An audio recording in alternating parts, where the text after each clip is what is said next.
Good morning, traders and investors. Welcome to Monday morning's edition of Benzinga's pre-market prep, brought to you by Options House. Joe, how was the weekend? How was the office party and the whirly ball game? Well, the office party went really well, not without its shortage of events, including Jason's double blowout on the way to Novi. And what happened to you on Friday, Joel? Nothing starts on time with this company, so I figured, you guys said Whoa, whoa, five to whoa, whoa, whoa, seven, whoa, so whoa, I whoa! figured, Don't blame it on the company. Do you actually show up on time for anything? oh, of course I No, do. I don't buy it. All Michigan sporting events I show up really early for, Uh huh. Uh huh. so I could tailgate. But we got a special treat for our listeners today. Dennis is taking a few days of R&R, and we have Snazzy Kyle Bazzi doing the guest show. What's up, Kyle? Good morning, traders. It's good to be finally a part of the host. I told Dennis we're going to see how this works out, but I'm pretty sure that it's going to be a good week. I'm excited to join you guys, and it's retail earnings week, so pretty excited to be on the show. Well, And we we almost replaced Joel with you, Kyle, when Joel was out of town last, so maybe we'll get Dennis out this time too. You Snazzle know, if we dazzle. were showing pictures and we showed all of our pictures right on the show, oh I up the quality of good looks at least by 3 points. So Joel and Dennis, be careful. It's uh, it's lonely at the top, Kyle. I'm glad to have you up here with me. yeah. No, we're gonna have a lot on the show today. But first, Dennis or not Dennis, Kyle. The overnight S&Ps are rebounding, huh? I think it's going to be a really interesting week, Joel. S&P's rebounded. What do we have on gold overnight? Well, first, S&Ps, I just want to alert our traders to that 1844 level, 1846.50. I counted it up over the weekend. We've tested that area 11 times and have not been able to bust through. So that's the clear resistance on Major major. It's resistance. the most major resistance I've seen since I don't know. I guess the last time I got an argument with Lisa, I can't remember that. But that's the area. We had the week close on Friday. We bounced off the low. We got down to 1829 in the quarter. So I'm not looking for any kind of big sell off until we get below that level. Skipping over to the gold market, Kyle, we are just getting divergence here. I mean, hmm gold is not supposed to go up when the market goes up. It's the correlation's off, and I can't remember the last time we've seen that this heavy at least. And with the S&P hitting major resistance, do you find that? I mean, what kind of trading idea are you looking with this at the resistance right here? I mean, are you looking for the bust out through that, or do you think the better plays on gold? I think the gold is inching up. I think it's just the Ukraine and what's going on, with the government over there and the coup. So people are still, still going to safety, and that's where gold is. You got gold attempting to break out this morning. I don't know. I just think the market's going to break out, and gold is not going to. I mean, they can't keep going the same way forever. In fact, gold's making a new high of the move today, trading up 950 at 1333.10. We made a high earlier in the session at 1337.10. That eclipses the old high at 1332.40. You're trading at levels in gold you haven't seen since the end of October when you got to 1342.80. What a run right there! Look at that, all the way through January, and that thing's just on a straight incline. We Yeah, got.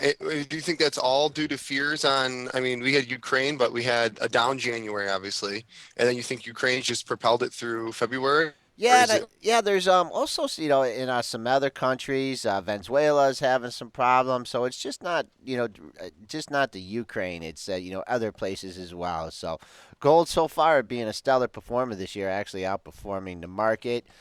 Before we go into our stocks here, let's just look at the last big commodity, and that would be the crude market. Crude. Yeah, just hanging out. Had a little rally off the 6 o'clock open last night.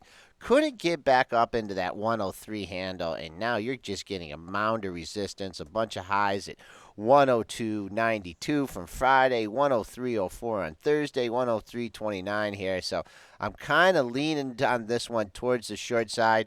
I don't think you're going to get any big follow through though until you take out Friday's low at 101.69.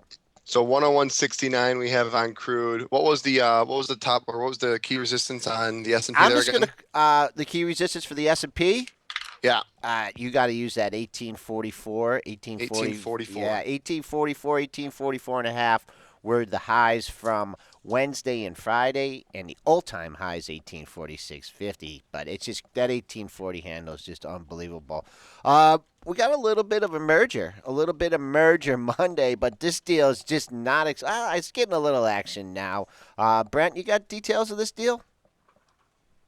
I do, but I did want to highlight a little bit of breaking news just before I get to that one. Men's Warehouse raising the offer for Joseph A. Bank to 63.50 per share. Men's Warehouse saying that it might offer more if the Eddie Bauer deal fails. Oh my gosh. Do Oh we my have to talk gosh, the about this saga deal? Oh man, continues. I think I just may take those symbols out of my computer. I am so tired of this. Just make up your mind. Someone buy somebody. I mean, this is ridiculous. $62. Well, that's where it's trading. Men Warehouse does not want to be left out in the cold on all these deals, so it's getting active too. Men's Warehouse is bouncing up on this.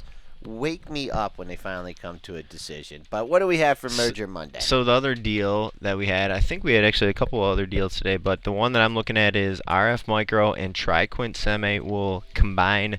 Tickers are Romeo Foxtrot, Mike Delta on RF Micro, and then TriQuint is Tango Quebec November Tango. Let's see, TriQuint and RF Micro, they just resumed trading about 5 minutes ago or so. TriQuint trading up 21%, RF Micro trading up 17%. The deal was valued at around 973 per TriQuint share. Ooh. I believe it is a stock deal. Let's see, TriQuint holders will receive 1.675 shares of the new company. But you got RFMD trading up, so Yep. you're getting above. So it looks like there's some synergies in this deal. We'll have to keep an eye on that ratio. But unusual circumstance here. You got both stocks trading up. So what do we have on Kyle? What are we looking at on the earnings front today?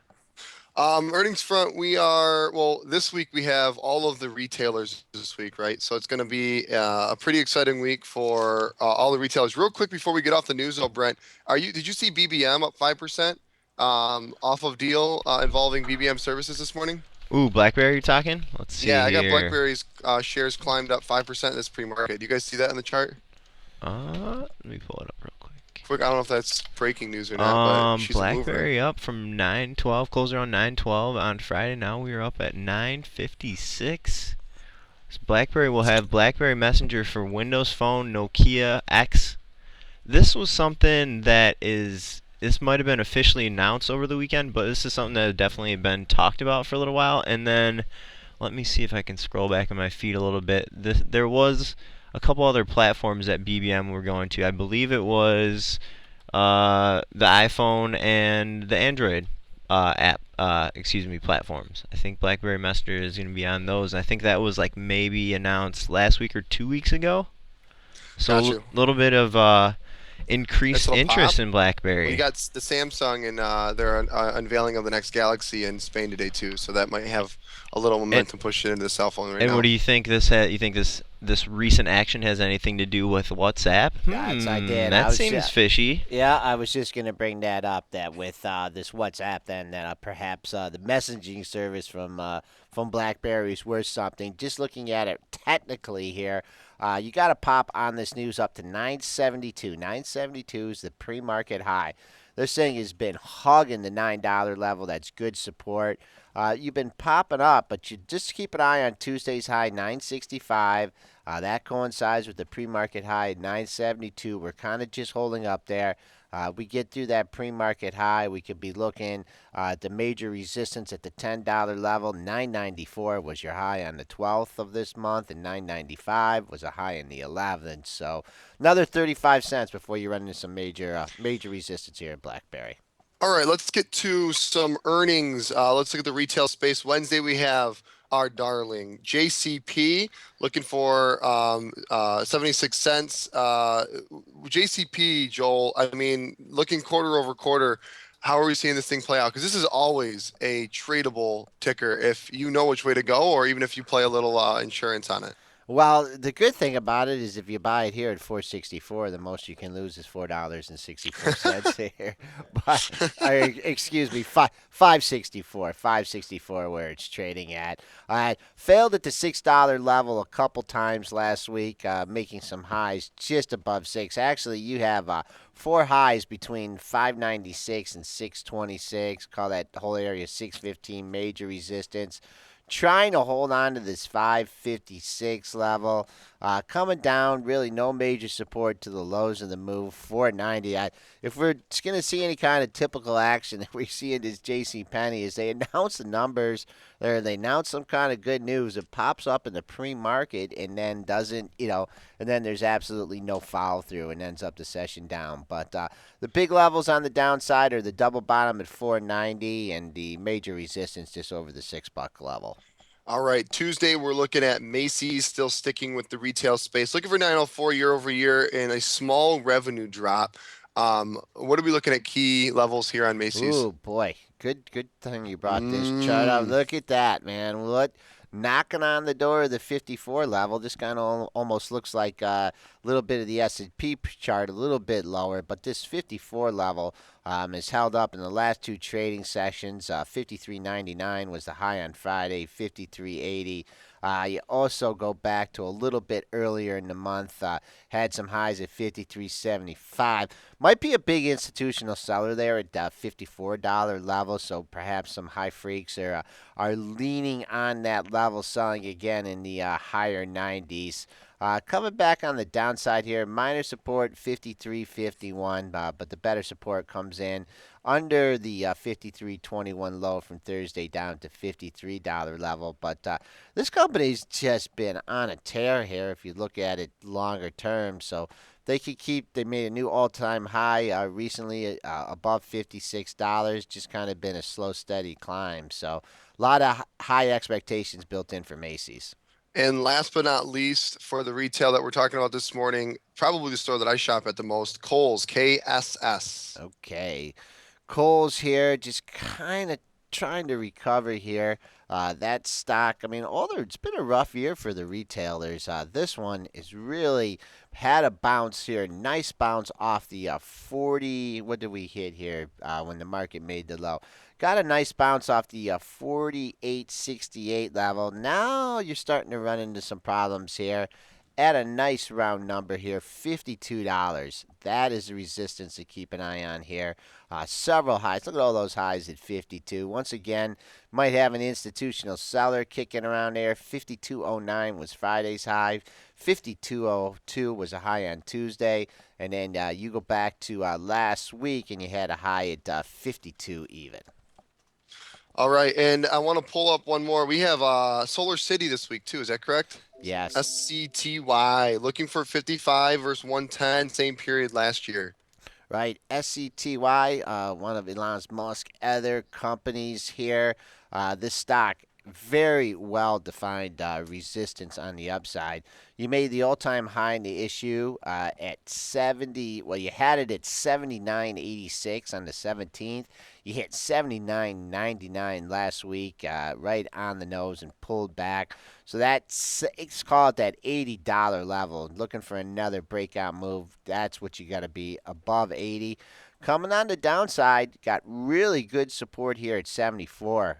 We're trading $2.50 off that. But you had some lows from last week at 73, 74, and 74.39. So split that whole area at 74. That'd be your major support. Joel, now explain something to me. When you saying Solar City, a very popular stock among traders, and we're looking at a very well-defined either resistance or support. I know what we're talking about here, but in that case, when we're talking about setting up a trade on that, a really well-defined support or resistance means that I'm looking for that thing to break up or down off of those levels, and that's a trade that way, correct? Well, looking at it here, you're going into earnings, right? So a lot of times people will be lightening up positions here ahead of earnings. So to me, I'd be using that $80 resistance level as, hey, if I've been holding on to this thing, I don't want to hold it through earnings. If it gets back up to that all-time high, I'm looking to sell. I mean, that's the way I'm looking at it. I would not play a breakout above 80 until it actually released the good numbers. On the other hand, there's people short the stock and haven't been doing very well here in 2014. So, Hmm. and on the other end, people don't want to go short going into the number, right? So that the lows have been moving up. So, you just look at people that are square positions on each side, and the $74 levels on the downside, your excellent support in the 80. Now, if you go into earnings and you bust above those numbers, you have a driver, then you more have to play the breakout or the breakdown. I mean, this thing's had an incredible 5-year run. I mean, you look over the last 5 years, 1 year, 6 months, 3 months. This thing is just continually beating the Bears, and I don't know. It's had a couple of pullbacks, but besides that, long run, it's been like that. And if earnings have anything to do with that, this thing's Yeah. breaking above those levels. It's a Momo market, and it definitely momentum's been to the upside in this stock. So, yeah, a key determination of that will be in the next earnings report, and that's what we got in our hands this week. Well, those are the key earnings plays I got this week, Joel. Okay, let's. How about some movers today? Movers, movers, movers. What do we have for movers? Brent, you looking at movers this morning? The first thing is the Netflix news here. We got Netflix trading lower. What Netflix is, what they're running into here is they are going to have to pay a little bit more for that. Well, actually, we just got a nice pop up here. They're having to pay more to Comcast for better internet service or higher grade internet service. They initially knocked it down on the initial news under 425. You made a 424.06 low, and now you're just popping up. So, Brent, originally they thought this was going to be a little bit of pressure in margins. Looks like there's a reversal of fortune here. That's what it looks like. I mean, if you're taking the market reaction as kind of a dictator on the deal there, and holy cow, look at TriQuint and RF Micro now. When I gave that update a little bit ago, I think the stocks were up around 20 and 16% respectively. We got TriQuint up over 30% right now, actually over 31% right now, and RF Micro also up now approaching 27%. Street really loving this deal. Are they loving it because they think someone else is going to come in with a higher bid for TriQuint, or they're going up based on the ratio between the RFMD and the TQN? Yeah, I think the latter there. I was kind of digging through the press release, and it seemed like in that press release, at least, they were really highlighting a lot of the synergies. So I guess the street's kind of buying into that too. Okay. Hey, Joel, we just had Violin Maker in the chat put in PFE Pfizer, which is up 3.62%. It looks like Pfizer pneumonia vaccine study meets objectives. I see it on Market Watch this morning at 7:45 a.m. Right. Let me finish up here with the Netflix because I like the way this chart is setting up here.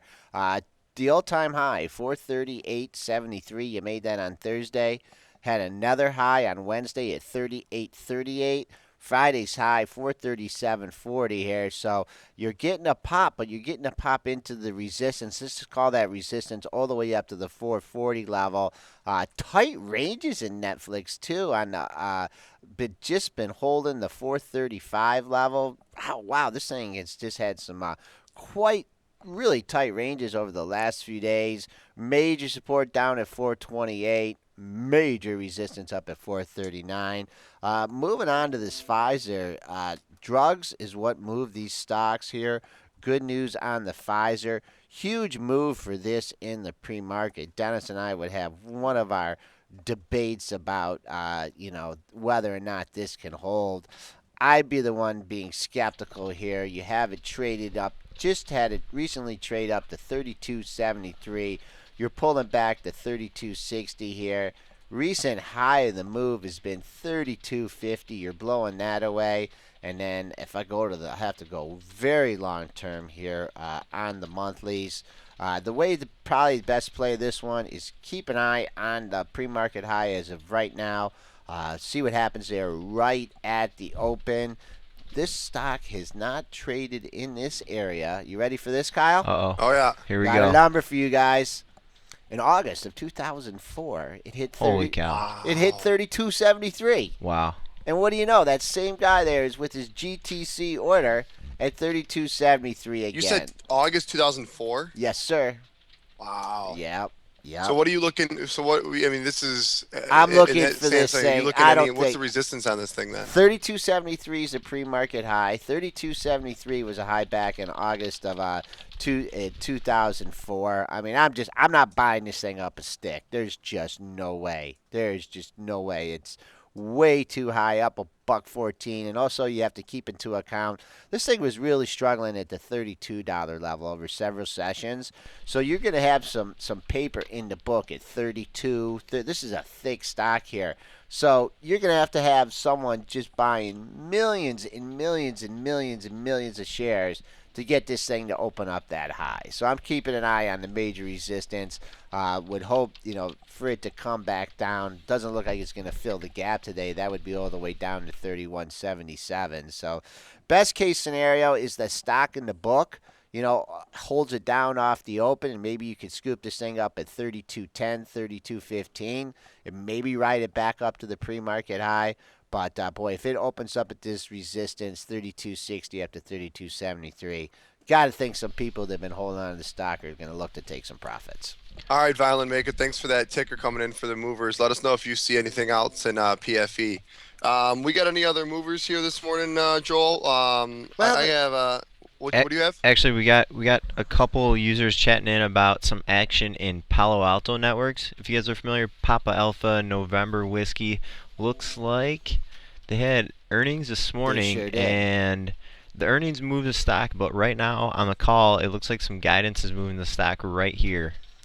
Right here, right That's now, right. they must be really guiding higher is what they're doing, because this stock is up 638, just hit a recent high 81.75. That obliterates anything that I've have on my chart here to look at.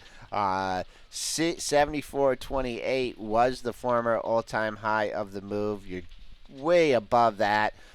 This one to shake out here, 81.75. Perhaps let it just float up here in the pre-market. Use that as a potential exit point on the long.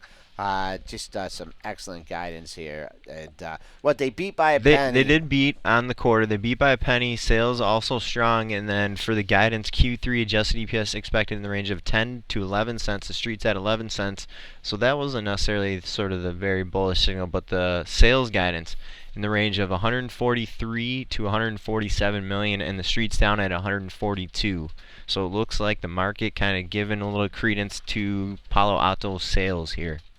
What do you think, Kyle? Yeah, you a buyer here up at $80 and just If I learned anything from you, Joel, it is that I'm not. Okay. I can't buy it up that high, and the great thing about learning from Joel and something that I talked to a lot of users about is the levels are so important on your entry, something like this, and you don't want to catch the falling knife, but you also don't want to run into a wall, and I think that's what this one's looking at. Yeah, there's just a big move for a penny beat here. Just going to the the upgrades and downgrades here. Triple D. We got to talk about Triple D, even though Dennis is not here. This stock is getting a downgrade at Bank of America. They're lowering it from a buy to an underperform. And they're lowering their price objective. They're fancy over there, Bank America. They don't PO. PO or BO or whatever. Price target down from 65 down to 90. Now, this thing had that real bad day here on the earnings, and it's climbed all the way back up to fill the gap here. So it's had a really nice move. I remember Dennis trying to pick that thing up at 55. The news is it hit it a little bit. You had a pre-market high of, that's after hours. Really hasn't traded much. Had an after hours high. Let's see here. Oh, did I put DuPont in there? I don't want to do that. No, it is trading down. It is having a little bit of effect. You just made a low at 76.62. Boy, you made a high on Friday. Boy, this thing has had a big run here. Made a high Friday at 82.65. Even more than filled the gap from the earnings day. Let's just keep an eye here. There's a double bottom in this thing. It's 75.68 to 75.71. I know that's another $2 away from here, but I'm looking at it as your first support point. Coming back on the upside here, you only got a buck and a half to travel to get into yesterday's range at 79.44. But what a nice move off that bad earnings report. I mean, at least if you would have bought it after the earnings report. Yeah, not the move you want to see there. Anything else on the ratings front we have? Well, we sure do. Needham. They're lifting their target in Facebook to $80 here. $80. I'm still. So they're liking that WhatsApp acquisition. Are you on WhatsApp, Kyle? I know you're. I'm not. You're I'm not. not. I had this conversation with my goddaughter just this past weekend, and because I always ask her, it amazed me. And I talked to this last time I was on the show that over Christmas I asked her about Facebook, and all my little cousins looked at me like I was crazy because their parents are on Facebook. Why would they be on Facebook? So this weekend I called her about WhatsApp, and they're actually not. And what they told me was they just learned about it, and I guess that it's really big overseas, but on this side of the border that our little hellions aren't yet. But no, I'm not on WhatsApp. Yeah, I've heard a lot of negative talk on it, and this deal and everything. But Facebook has just shrugged it off. I guess what you can look at. Let's see what's going on here in the pre-market off that Needham upgrade price targeted at 80. Getting a little bump up here. Just made a pre-market high 69.50, but $70 level. It's gonna have to get through 70 before it gets to 80. Had a high on Friday, 69.96. You had a high on Thursday, the all-time high at 70.11. That's another buck away from here. So let's just keep an eye on that double top at the $70 level in Facebook. Also, you got Halliburton downgraded at Wells Fargo. Let's just take a look at the Hal chart here. Hal's been on a nice run, has climbed back to a multi-year high. Let's see here. Well, no, not multi-year. We hit a high at 55.96 on Friday. The recent high of the move here has been a little bit higher than that. It's been, let's see what we hit here. Boom. Going back, you had a high of 56.52 here, but since we've got a downgrade, let's just take a look. Keep an eye on Friday's low at 55 and a quarter. If it take that, we're still trading up 20 cents besides this downgrade. Don't like it below 55 and a quarter here. That's the highest low that you've had on this monster run from under the $48 level. So taking at Wells Fargo, they're taking a few chips off the table here in Halliburton. So I'd have to concur with that one. Joel, what about Verizon? I see Bank of America upgrading from neutral to buy with a target at $55 for Verizon. Yeah, they also came out with a little bit of guidance, Brent. And I heard you squawking that. Could you just go over that for us? Yeah, let me pull up the release. So the release from Verizon titled "Projects Higher Margins and Sustained Sales Growth in 2014." A couple of the other highlights there. Verizon is targeting fiscal year EBITDA and EBITDA margin growth in both wireless and wireline, targeting 4% consolidated sales growth over the course of 2014. So a couple updates from Verizon there, and it is important to note that the Bank of America upgrade was before that guidance was out. Okay. Yeah. All right. So Street's not loving this news though. They're actually knocking this thing down a little bit as the S&P's rally back in that 1840 handle. Gosh darn it, back there again. That thing will not stay away from the 1840s. Just got a breakdown in Verizon shares to 46.73. Now you're getting a little bit of a pop up here. Boy, this thing's had a couple big ranges over the last few days. Obviously, that major resistance is coming in quite a ways from here. You hit 48 and a quarter on Friday, 48.34 on Thursday. So any rally near that 48 handle, and that's a buck away from here. You'll see some major resistance. The pre-market low of 46.73 coincides with your low from Thursday at 46.75. You also have a couple other, boy, you got some vacuum under this 46.75 level. Pre-market low 46.73, Thursday's low 46.75. If in fact Verizon takes that out with some gusto here, you got a lot of room Lot of down. room. Yeah. Lot of room. Yeah. I'd be careful on this one here. I mean, mixed guidance. They're not taking it up. They've had a big run, so be careful on that one. AT&T, I love AT&T. According to Lisa, my bill's going down by like 70, $80 a month. Now, a lot of times when this happens, oh, she gets a super package, and then Emily goes like a million gigabytes over, and then I have to like call and beg not to pay $487. But she is assuring me here that we are going to get a much better deal. So I don't know. These companies are just killing each other in price. So don't know how that bodes for this country or for this company in the long run. AT&T, the stock has been a little bit of a dog this year, paying yielding over like 5% now. Great support in this thing though. At the under $33, you've had four lows in a row between 32.60 and 32.78. So it looks like it is finding some support here. Major resistance up at the double top. You have it 33.23. Not really a double top. The double top's at 33.38 from Thursday, and then also from a week ago Friday. All right. Before we have our first guest on this morning, Tim Melvin, our deep value investor guy at 8:35 a.m. I wanted to pull up some of our boy Ronnie Moss's downgrades. Ronnie! He is downgrading Apple, Amazon to strong from sell to strong sell, and then it initiates coverage on Yahoo at a sell. Don't forget Philip Joel, Morris, what do you Kyle. think about our guy Ronnie here? What are you piping in there, Mighty Joe? I said don't forget Philip Morris. Oh And yeah. Philip Morris, that's right. Well, we had a spirited interview with Ronnie on last time he did these downgrades, and he's doing this not based on earnings or sales or anything.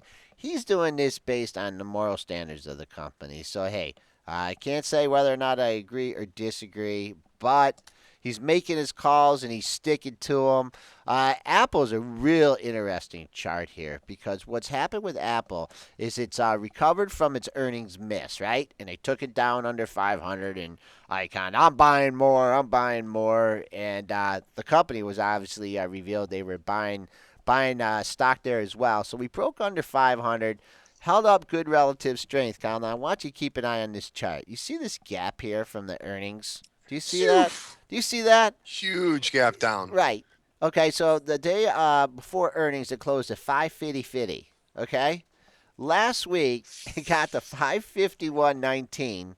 Ended up closing the day at the 545.99 level. So all the Now people, she's back down to 525.25. yeah. I mean, we could. I mean, I don't know if the Ronnie Moss downgrade is going to be doing it, but I tell you, this thing might be heading back down here to the $500 level. You're already trading through Friday's low here. Friday's low was 524.60, trading 524 even. Boy, it looks like things have turned. And also, if you do a 50% retracement, you had that 494 low. So call that a 55-point rally. Half of that's 27. Right back, right in this 525 area is critical. You do have a double bottom at the 517.38 to 518 level. So, Ronnie, he's got this thing going the right way on Apple here. Philip Morris, I remember when he started talking about this thing, this stock was in the 80s, and it got back down under 76, running into resistance now back at the $80 level. I don't know if people are just going to stop smoking cigarettes here. I mean, you did have that news with CVS, right? Not selling cigarettes anymore? No cigs. No cigs. 80 is the key level here. It's trading down 17 cents. Three highs between 79.94 and 80.19. And just real quickly, we'll take a look at Yahoo here. Yahoo initiating. I'm not sure about if the moral grounds of this company as far as their overseas workers or whatnot, but just kind of rolling over here. We have a support level to keep an eye on here in Yahoo. You've had two lows, last two trading sessions, 37.22 and 37.30. Oh boy, this also coincides with the 37 and a quarter low from February 10th here. So sitting on a triple bottom here. If that falls, boy, this thing could be easily trading back in the lower 36s. Had a low on February 7th at 36.24. Okay, we're going to take a quick break here, and we're going to bring on Tim Melvin of the Deep Value Investor and get away from all this short-term stuff and see what he's looking at here in the market. We'll be right back.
Welcome back, traders. We have one of my favorite guys in the world, but I would never tell him that. Mr. Tim Melvin of the Tim Melvin Deep Value Investor Letters. He's also a world-renowned value investor. Writes everywhere from real money at the street to on our own site, Benzinga. Tim, good morning. I know you're not a morning person, so thanks for getting up early and joining us. Oh, it's no problem. When you have a 10-year-old in the house that has to go to school, you become a morning person whether you wanted to or not.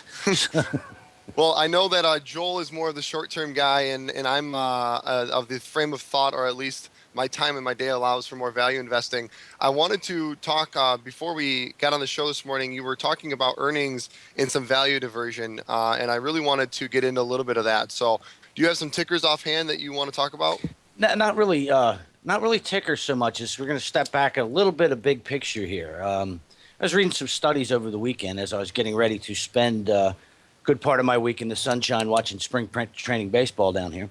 And looking at the earnings as they come in, and we have an 8.3% earnings growth rate, which everybody says that's great, right? That sounds pretty good, year-over-year earnings growth. Here's the problem. There's only 0.8% revenue growth over the year. The biggest earnings growth sector right now is financials, up 25% year-over-year. Revenue's negative year-over-year. If you take that all the way out, and we go back and we look since the market bottom in 2008, you've got 118% earnings growth, which is spectacular. You have 7% revenue growth over the same You said 100, period. 118% earnings growth? Yeah, right. Since the bottom in, 2009, 118% earnings have better than doubled. That's fantastic. However, revenue has only gone up 7%, which means that we didn't increase profits by selling more stuff to people or selling better stuff. We did it by laying people off and buying back stock. You look at that and you go, how long can this go on before companies, publicly traded companies, start making their money by selling more stuff? Wow. So you're talking. So this isn't. How would you categorize that? Without revenue growth, that's not true growth. That's just cleaning up the company a little bit of maybe the books getting polished up or brownished up.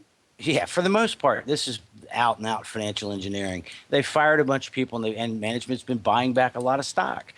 Now, we all know how much money is on corporate balance sheets out there, but they're using it to buy back stock, which is, at 25 times earnings or 30 times earnings, or some of the levels that some of these guys are doing it at is dubious at best.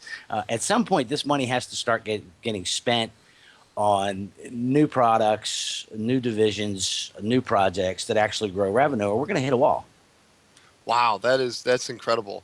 And so coincide that with you and I recently talked about the housing market and what we've seen with new home sales and new mortgages, and we're starting to see trouble in the housing market as well. We saw growth, but actually we talked about January, and we're looking really closely in February what's going on in the housing market to coincide with that.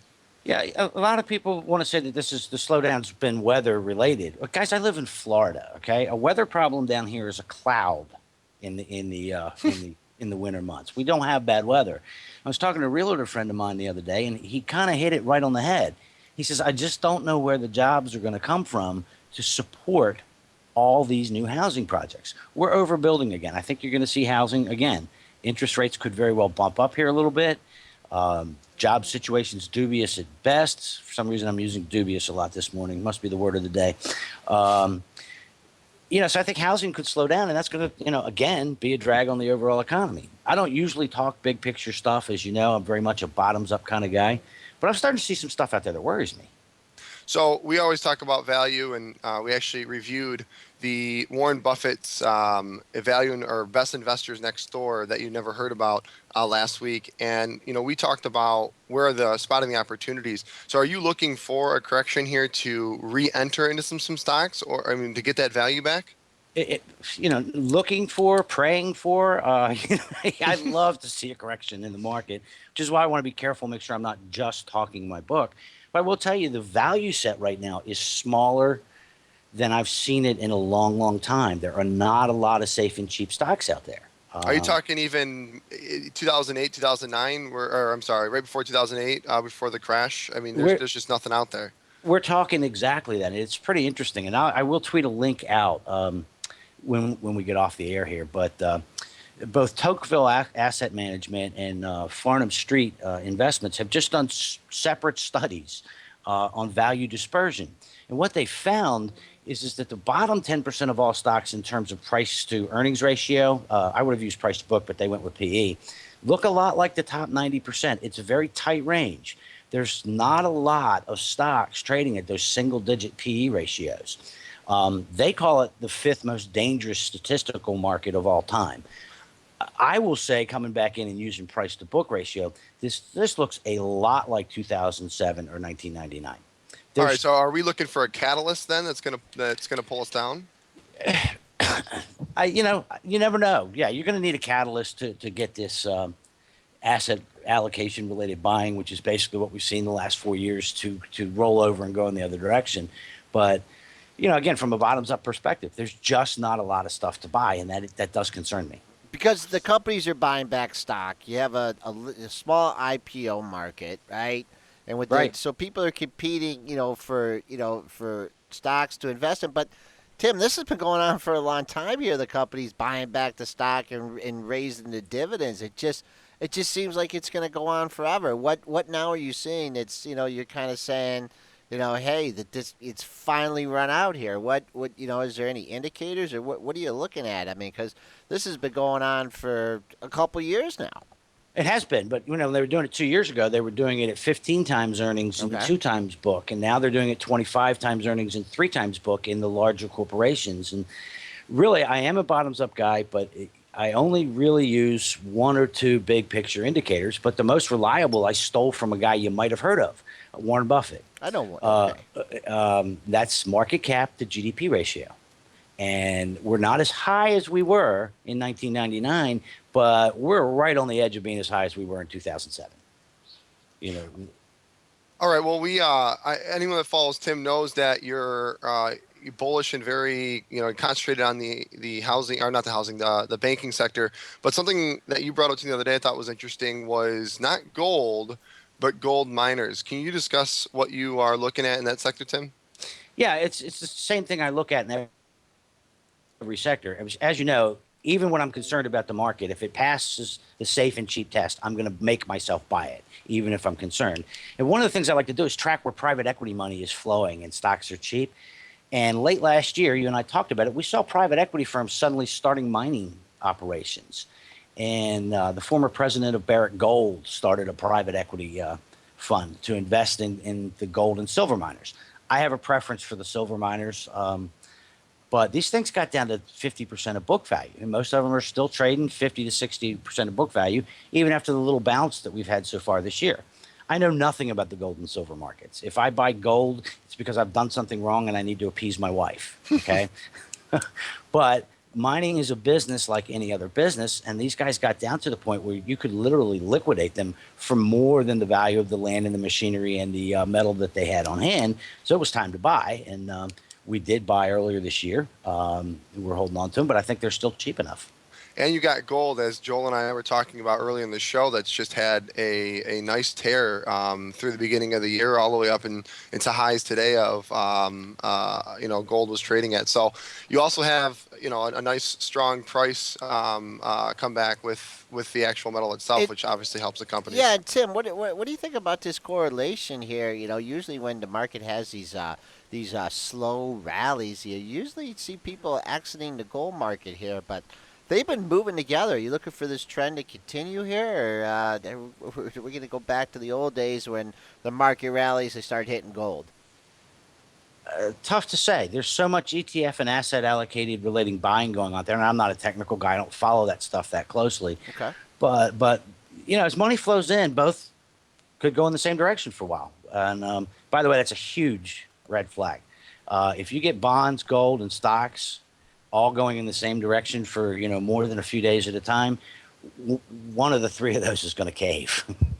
Okay. All right. I tend to agree with you on that. I really do. I mean, you got this type. I mean, you've had the the unrest in the Ukraine and Venezuela and some of those other companies here. So, all right. Well, good. I'm glad you agree with me on that one.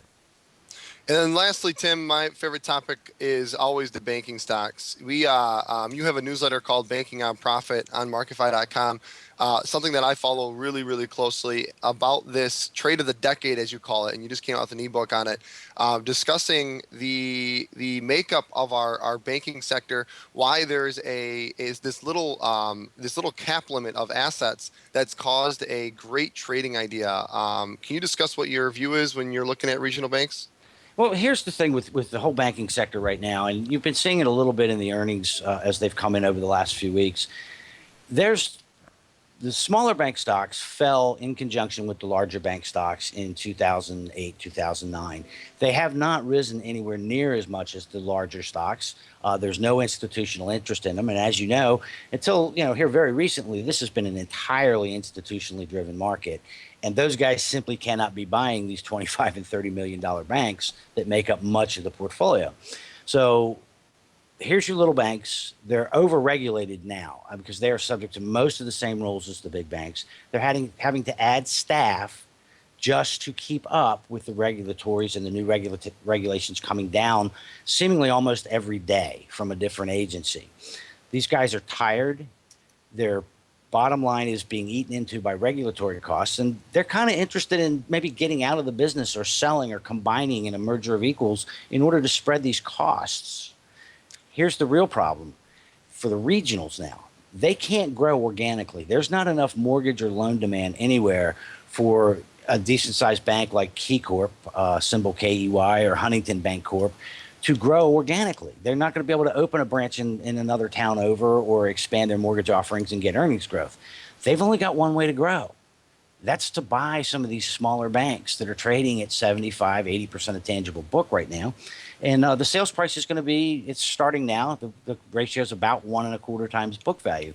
That's a huge, huge return. If you buy something at 80% of book, sell it, sometime in the next year for 125% of book, you've made a pretty handsome return in a year. This is going to go on for most of the next 10 years. And the ratio of price to book value is going to just continually go higher. Last time this happened, it topped out at around 2 times book as an average takeover premium. This is one of my favorite plays based off of regulation, because when they imposed that asset limit, you had all these small banks that, like you said, sitting at 1 year, you could be sitting, very nice, 3 banks, very profitable, and the next thing you know, your assets cross that threshold. I think it's 10 billion, right? Right, Tim? Yeah, 10 billion seems to be about the number where you're really viable as an institution going forward. And we've seen it already in the portfolio. Huntington Bankshares bought one of our banks not too long ago. These larger regionals are coming in saying, all right, I want to be in this area. There's already a bank branch on every corner because although the number of banks has dropped, the number of branches has gone up over the last 20 years. So in order for me to grow and keep Wall Street and my shareholders happy, I got to buy somebody. Do you have any symbols of any ones that are kind of on your radar now? Some of these smaller banks. I'll give you guys one. Okay. CZWI, smaller branch. There's an activist in this one big time too. Joe Stillwell's been buying the stock. He's pushing for this thing to get sold. Now, It's explain the importance of that, Tim, the activist, because I didn't understand that when I was reading your strategy first time several months ago. But the activists are actually huge because they're the ones that in the small banks when there's not a lot of interest, the activists are the ones that can get it pushed and actually get it merged or bought by somebody. Yeah, I mean, they'll buy as much stock as the law allows. I think that's 9.9% without a special agreement right now, as an outside shareholder. And they'll come to management and say, look, we want our money. Your bank is worth more than it's trading for. You've either got to improve the bottom line, buy back stock, which now, again, buying back stock below book value is a wonderful thing. Above it, I'm a little skeptical. But you've got to do something to get our share price higher. Often the thing that gets done to get the share price higher is the bank gets sold. Nice. So CZWI, a nice little play for everybody in here. And everyone in the chat, if there's questions you guys have, make sure to pipe them in. We'll always get them answered by our guests on the show. Yeah. Tim, awesome stuff. I really like, and I'm going to do some research into this earnings versus revenue growth through the rest of earnings season as well. I think that's a really, really important stat to follow for, I'd say, the rest of this year. Yeah, it's if we don't start seeing some revenue growth, it's going to have problems both in the economy and in the market. I think it's one thing to cut costs and increase productivity, and certainly we've seen a lot of that over the last 4 to 5 years, and that's a great thing. But we're not growing sales. That's a problem. Sales growth. That is the word of the day for Tim Melvin. Tim, thanks a lot for joining us on the show today, man. I absolutely love your insights. We're going to be reviewing our next book together, The Shipping Man, coming up soon, looking at a really cool book Tim recommended in the shipping sector. So, Tim, as always, thanks a lot for getting up early and joining us on this 19-degree day here in Detroit. Well, it's always a pleasure being on, and now let me go get some work done here in this 75-degree day down here in Central Tim. Florida. All right. We're going to have to put some restrictions on you. Thanks a lot, Tim. Bye, guys. Hey, Joel, I wanted to pull up a quick symbol we had in the chat room from Jared here. Jared. And the ticker symbol is our, of recent news, KNDI, Candy, which is moving here in the pre-market. Is that like Candy Crush? Are you a big Candy Crush player? I know you are there, huh? Yeah, with all the time that I have, I hop on for hours a day to play some Candy Technologies. Yeah, well, they did okay there. We're going to do okay. All right, the news on this is the shares are rising 7% in the pre-market in a report that the company plans an electric car network in Beijing and Shanghai. So, yeah, so you throw that in the mix with, Tesla, and you're talking electric cars here. Brent, you got any more on that report? It looks like it would be for a rental of electric cars, specifically. Okay. Just a little more insight into that. Okay, the Brentster, right on top of things. He's warming up here. It was a little cool in the office. He was a little blue, and oh no, it's his blue sweater. Anyways, pop in the pre-market here took us right to 14. Let's see here. Got above 1440, hit a high of 1447, Jared, and you pull back a little bit off that down to 1410. So I'm saying it's good to go to continue this rally as long as it stays above the, I like to have to call it the whole $14 level. I know it's quite a ways here, but you're breaking out. It's a round number. People may get nervous that are short this and start to cover. Don't see any major resistance though until you get to 1475. Haven't hit that yet in the pre-market. That was a high on February 10th. So, also another thing that's always key here is if you open up like at that pre-market high of 1443, then you get back 15-20 cents a little bit. You got to be a little bit skeptical here. Not moving up on a lot of volume, but certainly some good news for the company. Moving on, we got to cover some other things here before we have our next guest on. And did you read your Barron's this weekend? And boy, when you come on the cover of Barron's and it's negative, you got to pay attention to that. And They came out on Kinder Morgan Energy. They're just saying, KMP. yeah, they're saying this company is just paying way too much out to their shareholders, and that is not going to continue here. So, Barron's put some pressure on the stock. The shorts using this to their advantage. Not what would I come on, Kyle. We're gonna get you some technical analysis here. I got the pre-market chart up here. Uh-huh. Whew, what's that? That thing, there's nothing there. 75.94. I mean, when's the last time we were even playing around in those levels? Look at it, it's even ticking down right now. You actually have to go back to November of 2012. You had a Woo. 74.76 low here. Now, a lot of times in these pre-market charts, you hit a low and then you see kind of like a flat line. Yep. Yeah, and then that means like someone saying, okay, I'm short here, I'm bringing things in. But right now, you don't have that formation. It's just, you are getting a little bounce off that recent low. But I'd really, if I was holding on to a short here, maybe wanting to try and nibble on along, that 74.76 level coincide, or that $75 level, 74.76. Actually, you had a low at 74.76 in November 2012. Then you had another low in the lower 74s there, but I don't know, 75. We'll see what happens there. That Joel, looks like support.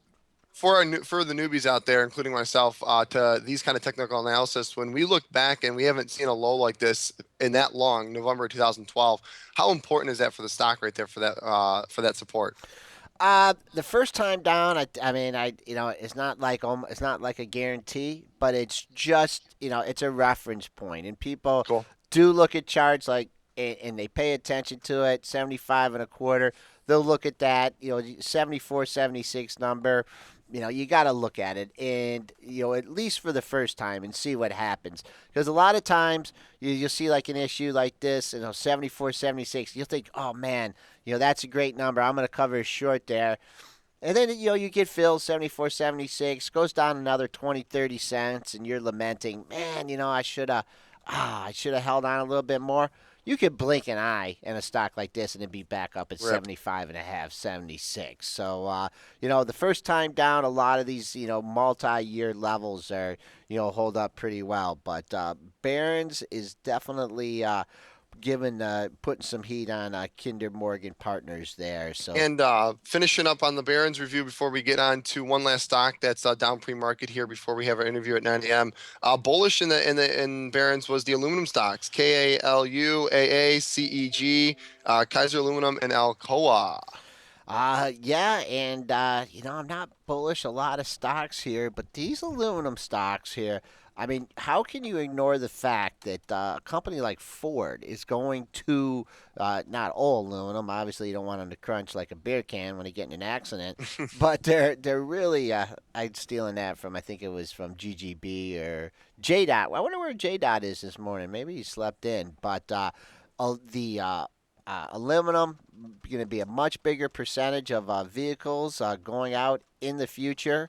Okay. Also, airlines are building bigger airplanes. In order to build bigger airplanes, you need aluminum. There's just not as much supply as for future demand. I'm bullish these stocks. Looking at Alcoa here, it's had a nice run since the beginning of the year. Wall Street loves it. 11.90 last three highs you've had in the issue. $12 is sticking out. You've had a high at 11.92, 11.84, and $12. So 12 is a big level there in Alcoa. All right, one more quick stock I want to get to here pre-market is HSBC. Did we talk about that yet? Shares are down 5% as profits disappoint this morning. Right, kind of going with the financial theme here. HSBC trading down here. Let's take wow. We got full year pre-tax profit rose 9% to 22.56 billion compared to 20.65 a year ago. But it looks like on the profit, they're just not happy with that.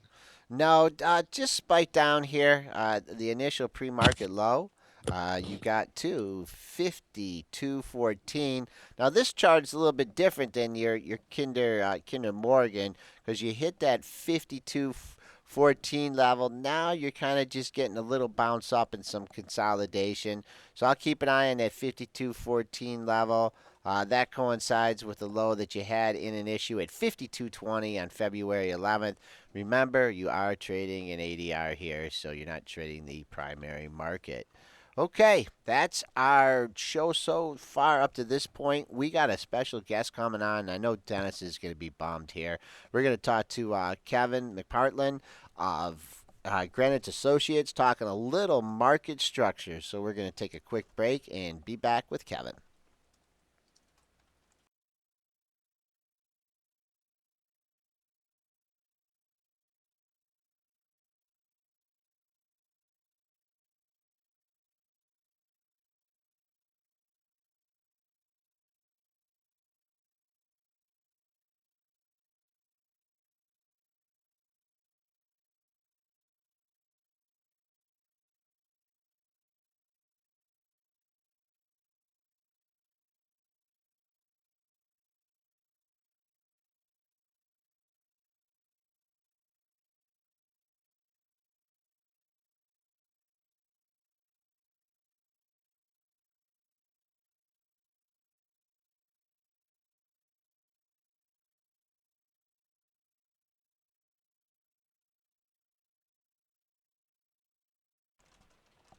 Welcome back, traders and investors here. We're going to shift gears a little bit and talk about market structure with Kevin McPartland of Greenwich Associates. Kevin, how you doing this morning? Great. How are you? Thanks for having me. No, glad to have you on here. Just briefly, give us a little bit of your education and background in the markets. Sure. Yeah, I have a computer science degree from Rensselaer Polytechnic Institute, upstate New York. Been in the market since, I guess my first internship was in 1998 with JP Morgan. Spent a bunch of years there, a good amount of time as a management consultant, making my way around the investment banks. Spent some time recently at BlackRock, and then joined Greenwich Associates. I guess just coming on 7 months ago. Oh, okay. Been focused on market structure for really the last 6 or 7 years now. So, who are your clients, and what kind of services do you provide them with? Yeah, so I mean, we really work with everybody on the street. Greenwich is a research-based consulting firm, so we spend a lot of time interviewing institutional investors. We did about 60,000 interviews last year, and then so my focus here, I'm the head of market structure and technology research, so we use a lot of the data we collect from those interviews, also with interviews of the exchanges and the banks, the technology companies, to try to understand, what's happening, what's changing, what technology and regulations and behavior changes will do to the market. Okay, so are you concerned with the amount of volume that's now going off exchange? It looks like 40% of our volume now is traded off exchange. Looking for this trend to continue, and if so, how are the exchanges going to survive? Yeah, it's a great question. I mean, in an ideal world, a perfect marketplace, right, you'd have all your buyers and sellers in one place, right? And so in theory, that would get you the most efficient pricing. But, we know this isn't an ideal world, right? So you're going to have institutions that are going to go where they need to go to find the liquidity. Trade sizes have shrunk tremendously over the last 10 years, and that's really what sort of birthed the dark pool market. So I think it's less about people trying to hide what they're doing and more about institutional investors trying to, get their trade sizes done, right? And that's not bad for retail investors, right? Most of our, as retail investors, most of our money is with big institutional funds, and we want them to, execute as efficiently as possible. But so you said about exchanges, right? So what are the exchanges going to do? I think there's a few ways to look at that. The BATS Direct Edge merger is an interesting example, right? That's a great combination of two cutting edge firms that have done very well, and you could say in some ways came out of nowhere over the last decade and became two of the biggest equity exchanges in the U.S. So they'll come together. I'm sure they'll be more nimble, and there's no debate that the profit margins in equities are shrinking for the exchanges, but the efficiencies they'll get from coming together will be great, I'm sure. And then the flip side to that story, I think a good example is the ICE NYSE acquisition, right? And that's not an equities play, that's a derivatives play, right? So from what I've read, the equities revenue of that combined firm will only account for about 6% of what the whole company makes, right? So a lot of that is going to be a derivatives play. So, the equities business needs to be there, capital formation, and all those great things that we have equity markets for. But I think exchanges are going to, I think the two models are either to be super efficient with technology or to look to derivatives to make some more money. Okay. At what point does the increase in off-exchange volume start to impact, price discovery? Could this be a deterrent to the, display quotes as limit orders, become discouraged because of lack of execution? Yeah, I mean, it certainly makes things more complicated. That's why we've ended up with so much algo trading over the last decade. Our data shows that institutional investors do about 30% of their order flow in the U.S. through algorithms, and that, because you need to look everywhere to find the best price, and that includes both on-exchange and off-exchange venues. Although sort of the flip side is that algo percentage hasn't really changed over the last couple of years. So that makes me think that institutional investors are sort of getting a feel for how things work, and they know where to look. They know where to look to get the best price. But yeah, I mean, you're right. The last thing we want to do is discourage people from displaying quotes, right? Even most of the dark pools won't even really work if there's not displayed quotes to sort of price the stock off of. Okay, so you think people are still going to continue to, just try and go to the best exchange and get the best price and just do it in limited quantities is not to move the market then? Yeah, I mean, isn't that what it's about, right? Everybody, I mean, even you or I log into our retail account and we want to do a single stock trade of 100 shares, right? All we're trying to do is get the best price as much as same as the big institutional money managers just trying to get the best price. And best price, it may be a better way to talk about it as best execution, right? Is what's the overall, if you take into account the cost of the trade and commissions and market impact and everything else, it's different for different people and different types of investors. But really, that's all we're all trying to do. So let's talk about high frequency trading. It's really emerged over the last several years. Some people say it's good for the markets, provides extra liquidity. Some of the predatory practices of high frequency trading can be a negative for the market. Can you give us, both, the good and the bad on high frequency trading? Yeah, I mean, it's interesting to me. The mainstream media has been talking about this for what? It's got to be a good 6 years now. It's interesting that it's still such a hot topic. Yeah, I mean, you're right. I mean, I guess there's always two sides to this story. I think, I mean, in my personal view is, broadly speaking, this provides liquidity to the market, right? And I think maybe I should step back, and it's worth noting that, high frequency trading isn't a strategy in and of itself, right? That, that talks about the speed at which you're executing, maybe the speed at which your algorithms sort of figure out what to trade. But, high frequency trading is not a strategy. So I think I always like to sort of point that out there. But, there's a lot of firms out there that are, are providing liquidity to the market where maybe there wouldn't be some. And we talk about, a lot of volume going off exchange. Well, these are firms that are doing a lot of trading on exchange, and that, and I think that's, broadly a good thing. But yeah, I mean, it's interesting to me how religious this issue has become. If you sort of watch the discussions on Twitter between, and these are, major market participants going back and forth, it's really, really interesting how extreme the views are on either side. So, I mean, I guess, to address the negative, there's always, going to be people who are looking to take advantage. And I think that's, regardless of whether they're trading high speed or not, right? So there's going to be that out there. And this is, the sort of a one bad apple spoils the bunch situation, where I think the majority of these firms are, just out there, looking to sort of make profits for their investors, even if those investors are all internal, but looking to make profits, just like the rest of us are. So, I mean, to me, it's a broad net positive. But I know, obviously, as you said, there are others that strongly disagree. Okay, the SEC is discussing a test pilot to move the nickels and small caps. Do you see this actually improving liquidity? Yeah, I mean, it's a bit of a coin toss, no pun intended.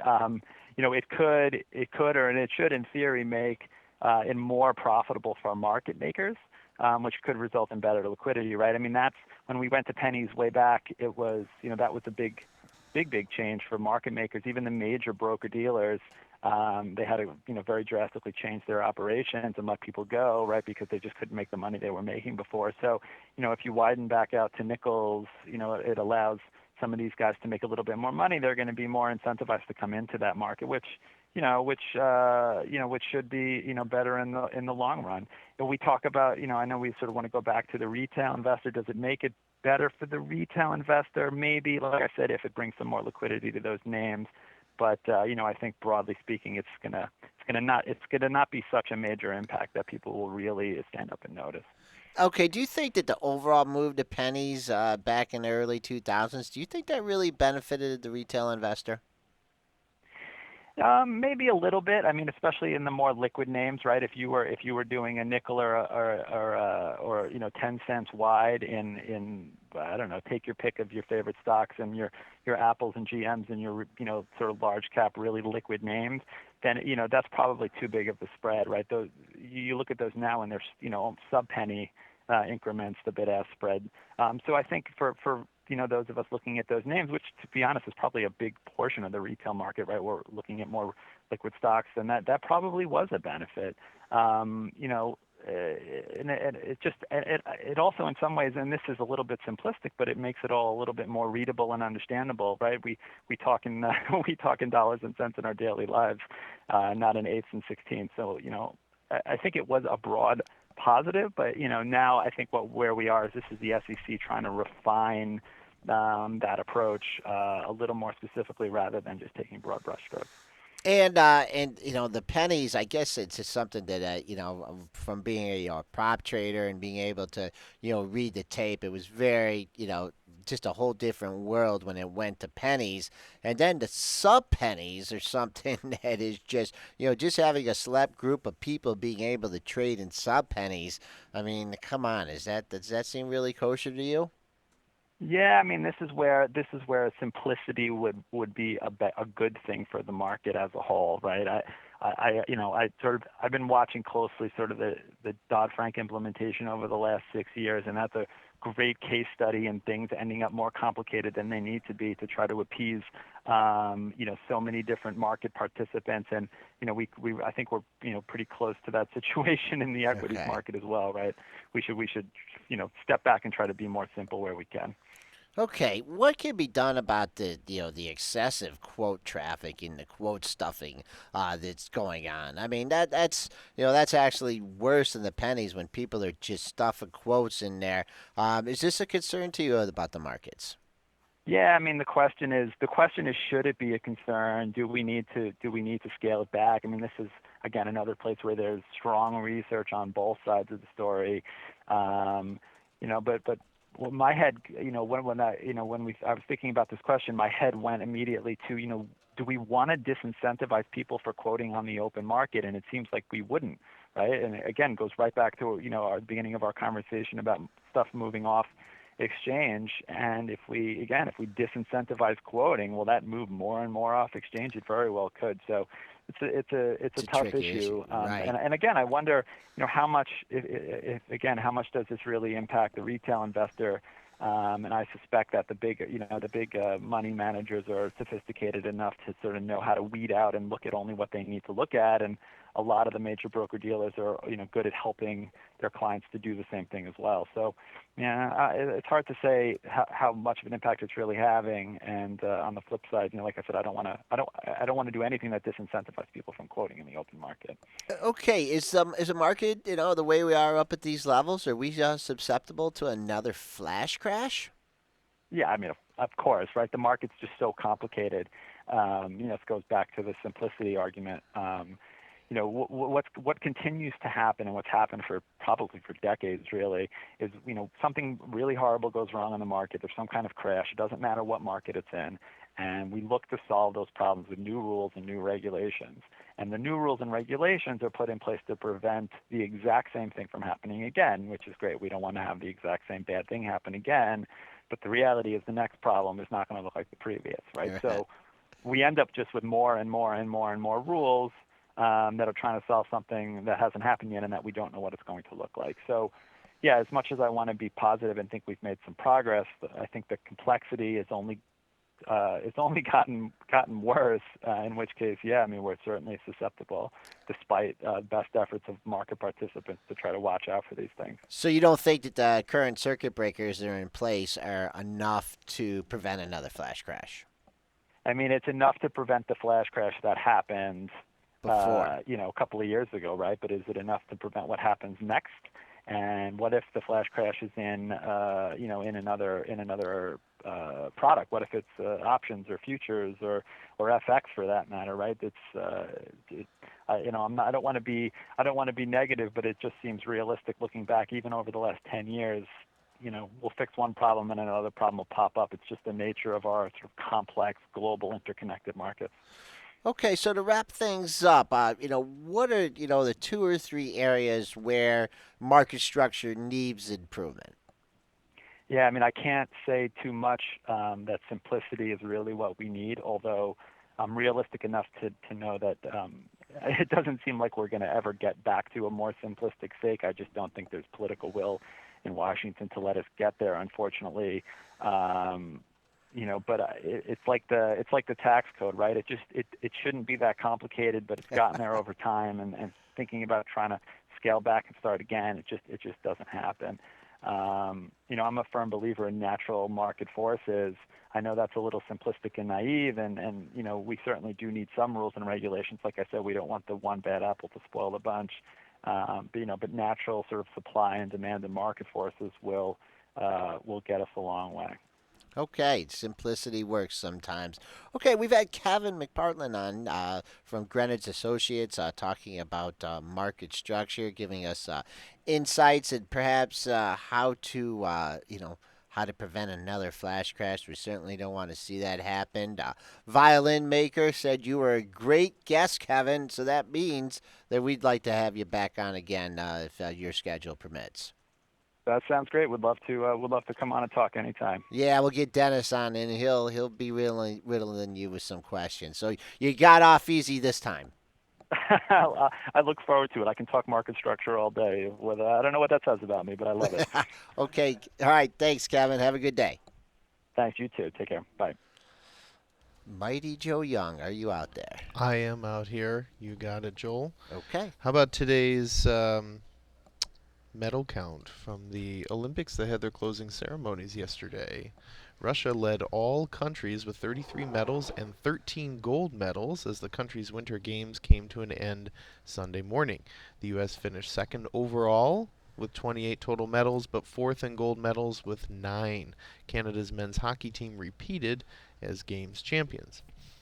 Representative John Dingell is leaving the Can I say one thing about the medal count? What's that? 2 of Russia's gold medals were from an American alpine ski boarder or something like that.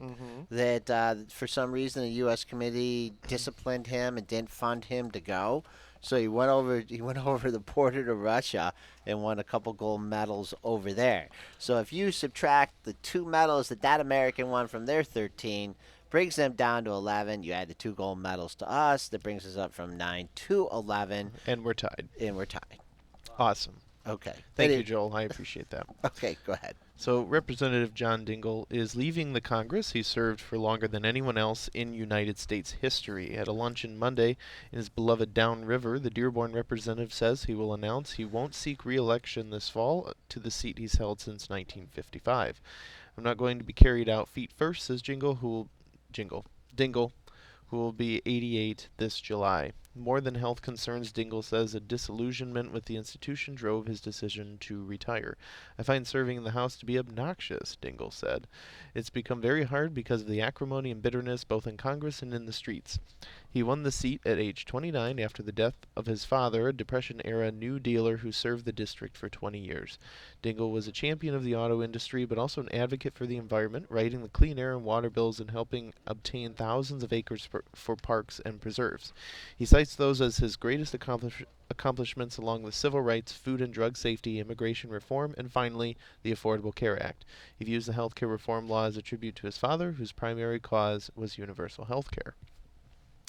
In case you haven't heard already, Netflix has agreed to pay for more direct access to Comcast broadband network to improve speed and reliability for its video streaming customers. These companies announced a multi-year agreement in a statement on Sunday without disclosing terms. Faced with complaints about quality and speed, Netflix agreed to pay Comcast millions of dollars annually to deliver its content more efficiently, said one of the people, who has not to be identified because the terms are private. Netflix, the world's largest subscription video streaming service, joins companies such as Google and Facebook that already pay Comcast for content delivery network access. The agreement is part of an effort by broadband providers to collect millions in new fees from content providers who increasingly are using the web networks to deliver movies, sports, and live programs to televisions, tablets, and computers. Netflix, which streamed more than 2 billion hours of content in January, plans to begin adding bandwidth-intensive ultra high definition content later this year and needed to have the nation's largest broadband provider on board. The company, helped by its public visibility and complaints about its video quality declining in consumer homes, negotiated lower rates than Facebook and Google because it incurs more bandwidth, a source said. Google's Eric Schmidt will be donating $1 million to help solve world problems through technology. 1 million? That's it. The money will go to a group or individuals who are accomplishing this goal in a smart way. Schmidt announced the news this morning on CBS while promoting his book, The New Digital Age. Jared Cohen, Google's Ideas Director, is his co-author. I think I should put my money where my mouth is, Schmidt told CBS. The $1 million will be awarded on March 10th. We identified a whole bunch of companies all over the world trying to solve oppressive censorship, empower individuals, and make these phones more useful. Ford Motor Company plans to ditch Microsoft for BlackBerry for future upgrades to its Sync voice-activated system, according to a source with knowledge of the plans. The Dearborn automaker for years has been plagued with software problems on Sync and its MyFord Touch infotainment system that have stained the company's vehicle quality ratings. Ford could make the switch from Microsoft to BlackBerry and its QNX operating system this year or next. QNX, acquired by BlackBerry in 2010, has quickly begun replacing the Windows operating system as a popular choice for in-car automobile software. The automaker could easily update the software of those vehicles, 10 plus million already equipped with Sync, to the BlackBerry software, said the person. Jan Koum, the CEO of WhatsApp, delivered another news bomb on top of last week's milestone. He announced that the messaging giant is finally moving into voice, a move announced at MWC in Barcelona. Barcelona, right? I think in Mobile World Congress in Barcelona, the conference for mobile carriers that apps like WhatsApp are squarely disrupting. The move will put WhatsApp, and by default Facebook, more squarely in competition against the likes of Kakao Talk, No, Line. no help here. Kapow! Yeah, Kakao. That's a Portlandia reference, Kakao. Line, BBM, and other messaging apps that also offer voice services. Today, the CEO of Kakao Talk, Sergey Lee, hopefully I said that right, noted that in countries like Korea, his regional giant is wiping the floor with Facebook. The company has 130 million users in total, with 55 million of them in Korea, surpassing Facebook as the default mobile SMS platform, he noted. But as Koum noted today, it wants to grow its users elsewhere and use voice to do that, including in Korea. CNN's primetime talk show Piers Morgan Live is coming to an end, the news channel announced on Sunday. Morgan, who succeeded Larry King in the 9 p.m. Eastern time slot 3 years ago, was drawing lackluster ratings. In contrast, King had a 25-year run on CNN. The air date for Morgan's last show has yet to be determined, CNN said in a statement. Morgan told the New York Times that his show lately has taken a bath in the ratings, but that he and CNN President Jeff Zucker were discussing a new role for him at the channel. CNN's audience has tired of hearing a Brit weigh in on American cultural issues, Morgan said in a story posted online Sunday. Following a 6-hour rain delay on Sunday afternoon, Dale Earnhardt Jr. won the Daytona 500 for the second time, first time in 2004, snapping a 55-race winless streak for the driver. Following the win, Jr. joined Twitter to showcase a couple of selfies and his 300,000 followers as of Monday morning. Today's trivia tidbit: on this day in 1909, the Hudson Motor Company was founded. Joel, do you remember the Hudson? Yeah, from textbooks. A total of 8 Detroit businessmen formed the company to produce an automobile which would sell for less than $1,000, the equivalent to approximately $25,981 in today's funds. The new Hudson 20 was one of the first low-price cars on the American market as the post-war marketplace shifted from a seller's to a buyer's market. The smaller U.S. automakers, such as Hudson and Nash, found it increasingly difficult to compete with the Big Three during the 1950s.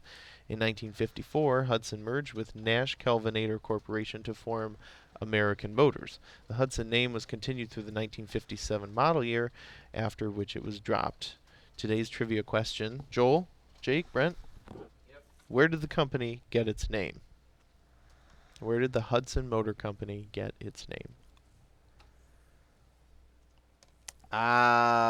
Well, there's two choices. One would be they had the Hudson's, J.L. Hudson, the big retailer, I believe, that was started in Detroit.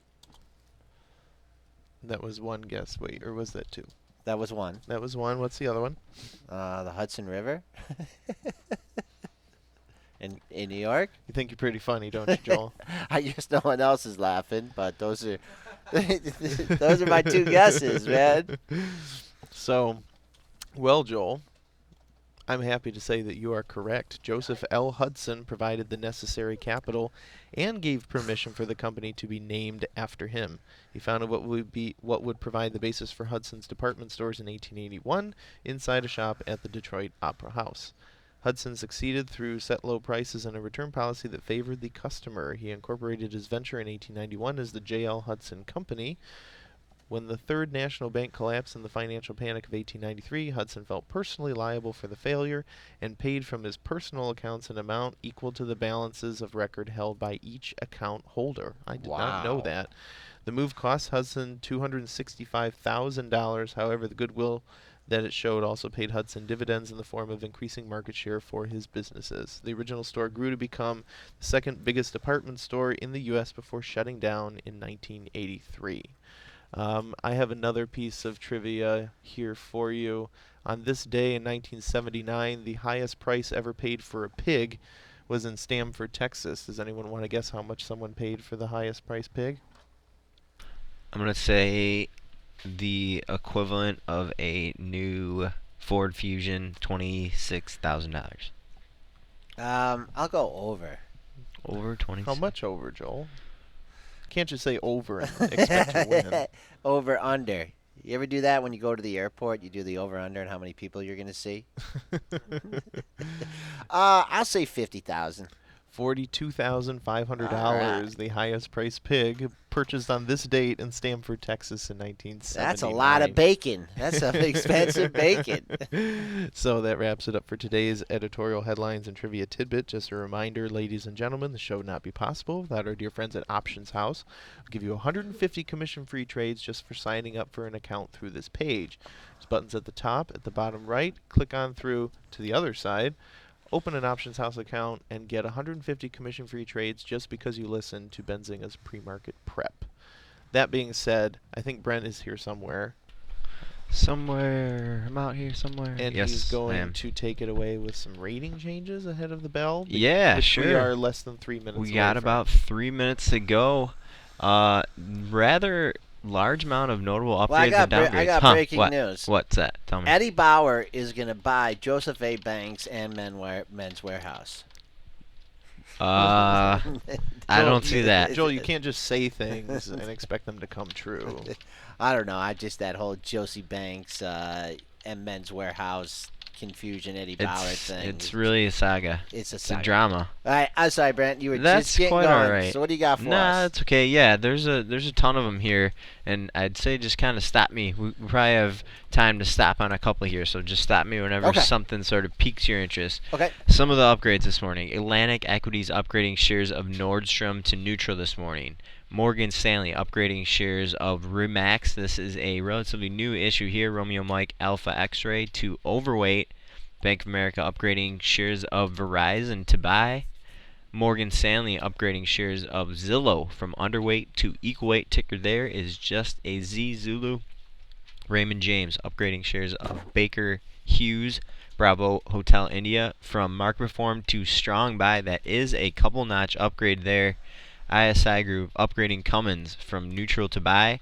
Argus Research upgrading shares of HP this morning to buy. Pacific Crest upgrading shares of Comcast from sector perform to outperform.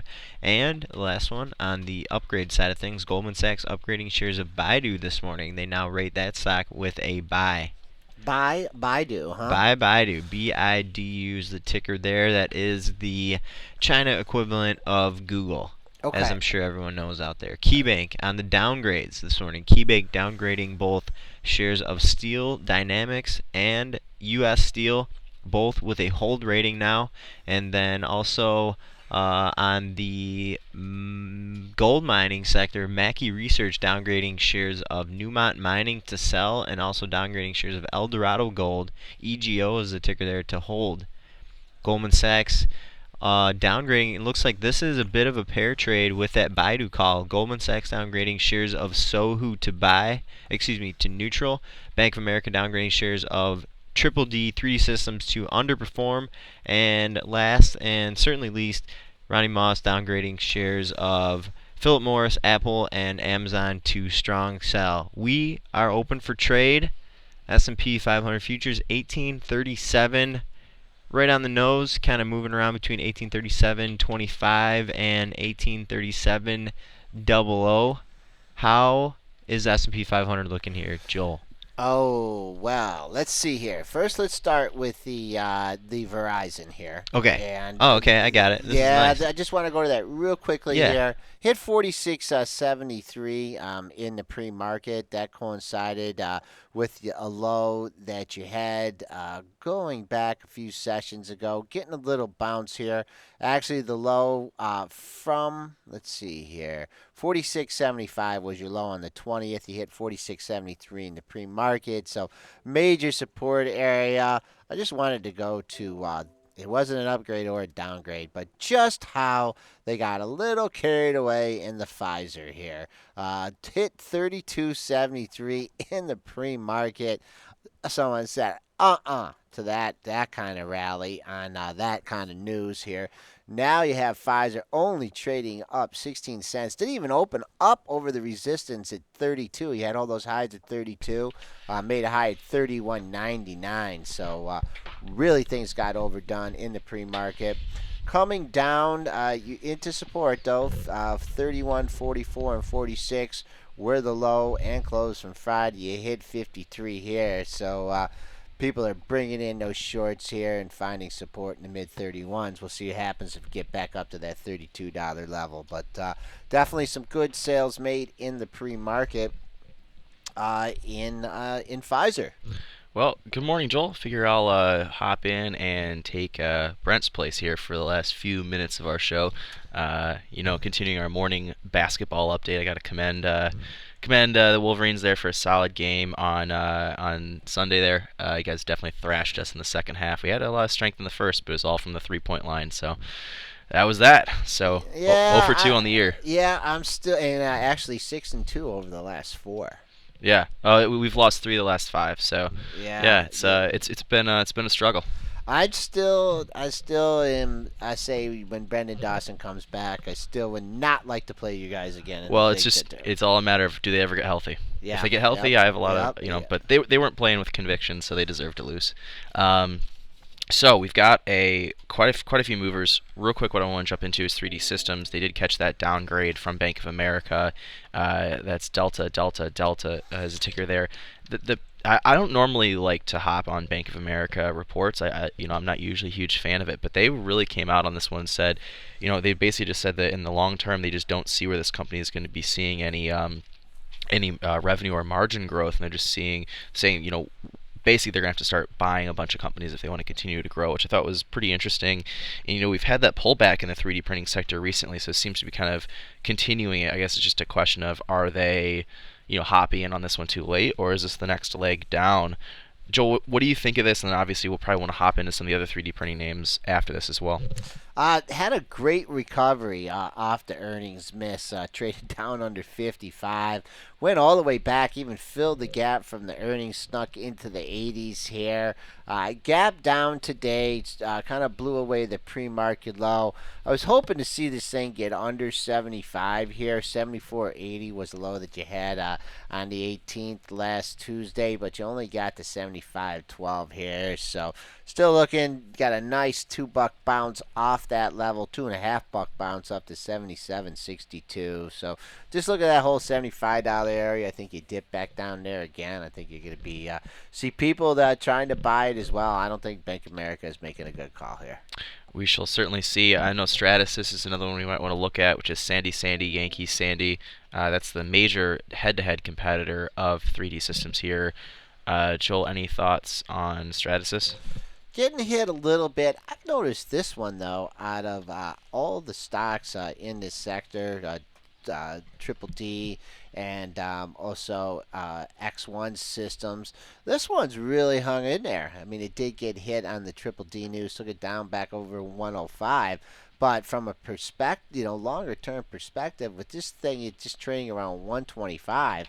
I mean, it's only 12 points off its all-time high, a little bit less, 136.53 here. So seems to be running into problems at the 130 level, coming back on the downside. You made a low at 124.26 earlier in the session. That coincides with another low that you had on the 20th at 124.21. So good support in the lower 124s, and also another stubborn low at 123.82. So stocks seem to be taking this news in stride here. Another one I want to hop into real quick is Verizon. Company had some guidance this morning, and it was trading up earlier, and last I looked, it was in the red. Let me see if I can get you some specific numbers here. The headline of the press release was Verizon projects higher margins and sustained revenue growth in 2014. Okay, it's targeting 4% consolidated revenue growth for 2014. That's on a non-GAAP basis. So Verizon with some positive comments there. They did have a conference call as well. Trying to see if we got any good comments from that. I don't think there's a whole lot, but Verizon Victor Zulu out there with some guidance this morning. Not loving this news here. No. Big range on Friday and settled near the lower end of the range, 47.18 low with a 27 close. Gap down lower on this upgrade here. So the street snubbing their nose here at Bank America and the guidance as well. Trading down here, you made a low at 46.73 in the pre-market. That coincides with your 3-day low at 46.75. So we'll see what happens at that support level. Another one we'll look at this morning, we did have the earnings from GT Advanced Technologies. GTAT is the ticker there. Golf Tango Alpha Tango. Let me grab you the exact numbers here, and then I'll let you hop into the charts here. So they reported a loss of 26 cents, which is better than the expected loss of 35 cents, while revenues came in at 32.6 million, which missed the expectation of 37.38 million. But I guess, when you're a growth company, you're not exactly going to be too worried about the revenue line there. They did guide first quarter EPS from a loss of 20 to a loss of 25 cents. And then their fiscal year guidance for 2014 looks like they are guiding a profit. They're expecting a 2 cent to an 18-cent gain. Street was looking for a gain of 7 cents, so this puts the Street at the lower end of its guidance. So GT Advanced Technologies with a lot of guidance coming out this morning, but that long-term EPS guidance looks kind of good. 1306 open. I got a nice sprint up to 1347. That's the highest this stock has traded in quite a long time here. Made a 1438 high in August of 2011. Turned back at 1347 today. Like to just see it hold above the $13 level. 1304 low. 1280 fills the gap here.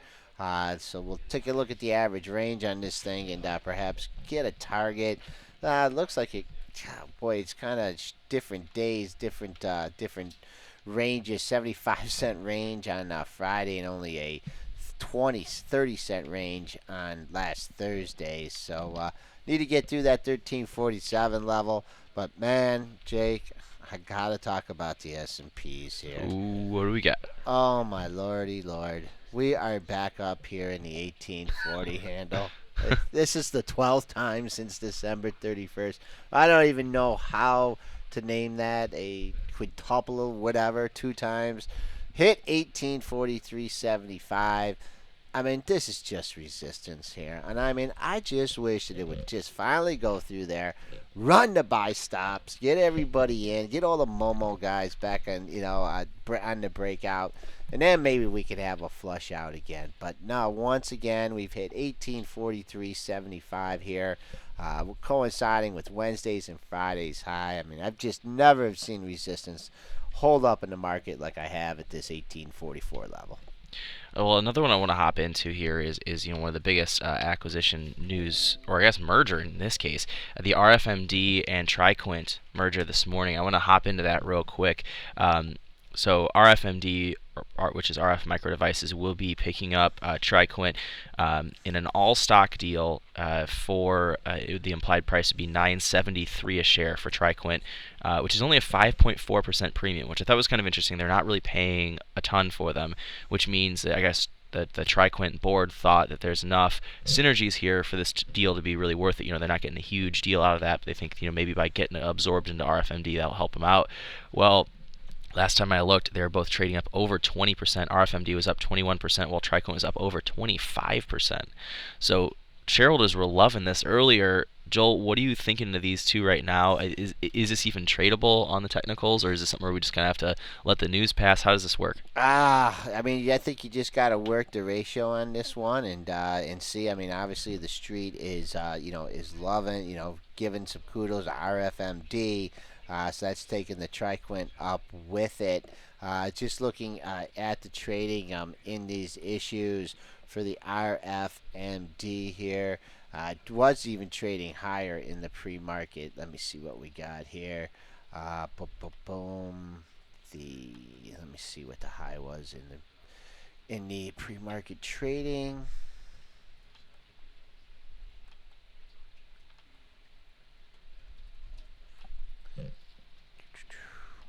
Pull up the chart here. It looks like you got over 720 here, up to 738 is a pre-market high. We've really fallen off that since that level, so keeping an eye on that.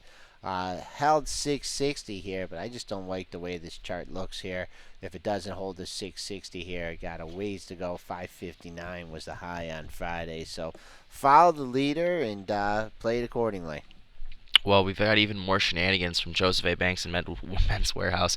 I know that earlier you guys were talking about this, but another deal possibly on the table here, saying that if Joseph A. Bank drops the deal for what was it, Ralph Lauren, or not Ralph Lauren? I'm sorry, I'm getting all Eddie Bauer. Sorry, a little off this morning, but anyways, so. More shenanigans with all this. Men's Warehouse raising the offer for Joseph A. Banks to $63.50 a share, saying it could be even higher. I don't know. It's just this back and forth. I guess I don't understand why they're keeping at it at this point, because I just don't think either side is going to let itself be acquired by the other. Yet they seem to keep fighting over this, and I don't know. It's just kind of a mystery to me. I mean, just both getting pops off this news. You did get Josie Banks over $62, supposed takeout price up at 63. So the fact that it only got up to 62 in the pre-market here, 62.45, seems to be a little skepticism here. Have fallen back off that level. Stock was just at $52, I believe, when that other deal broke down, or when they went to do the Eddie Bauer deal.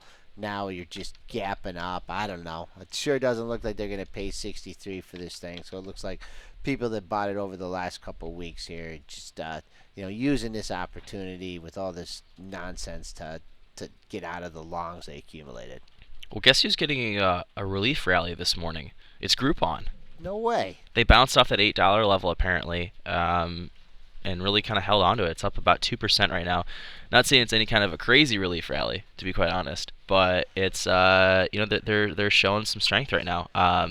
pretty impressive, to be quite honest. It could just be traders are finally saying, okay, it's let out enough air. But Joel, what do you think of Groupon right now? Well, that $8 magic level here. Hit 8 on Friday, closed at 8.03. Wild range in the pre-market. I think got up over $12. So taking quite a haircut back down to 8. Finding support there at 8 though. 8.03 was the close. 8.07. So trying to battle back. Now that $8 will poses more support if it comes back down there, as people feel like they miss an opportunity to get Groupon. But certainly did not like what they were hearing out of that company for the first quarter. They loved the news that they heard on the fourth quarter, but first quarter very disappointing here. So all right, we're just going to end the show here as the S&Ps are making another attempt here at this level here, 1844. That's your highs from the end of last week, as you can see on the dailies here. Multiple highs here. We'll see if today, today's the day we can break above there, take out that 1846.50, and start another leg up in this bull market. Thanks out to Kyle for hosting the show with me this morning, and we'll be same crew. Be back with you tomorrow. Have a good trading day.